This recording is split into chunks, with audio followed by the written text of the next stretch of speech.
ओम शांति। साकार मुरली से स्टोरी। सर्व शक्तियों की प्राप्ति।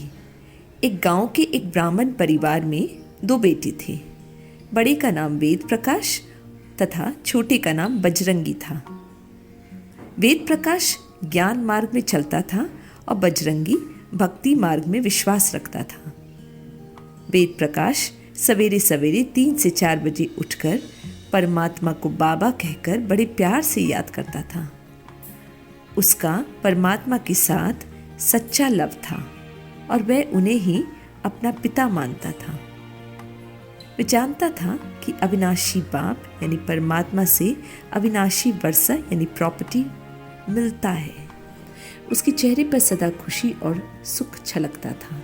वहीं बजरंगी लोभी होने के कारण सदा अपने पिता की प्रॉपर्टी पर आंखें गड़ाए रहता था और वेट करता था कि कब बाप मरे तो मुझे प्रॉपर्टी मिल जाए। एक दिन बजरंगी वेद से बोला, भैया आप भगवान को बाबा क्यों कहते हैं?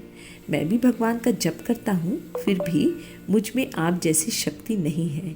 ये शक्ति कैसे प्राप्त करूँ? वेद कहता है परमात्मा को बाबा कहने से सुख फील होता है क्योंकि वह सबका पिता है। भगवान कहने से सुख फील हो नहीं सकता। और रही बात शक्तियाँ प्राप्त करने की, तो अगर परमात्म श्रीमत पर चलेंगे तो सर्व शक्तियाँ प्राप्त कर उसके वर्षे को भी प्राप्त कर लोगे। बजरंगी कहता है एक प्रश्न और भी है कि आप अकेले में भी इतना खुश कैसे रह सकते हो? वेद कहता है अकेले के समय अपने परमात्म संग के मज़ेदार अनुभवों की कहानी याद करता हूँ और अपने स्वमान में रह बाबा से प्राप्तियों की लिस्ट सामने रखता हूँ।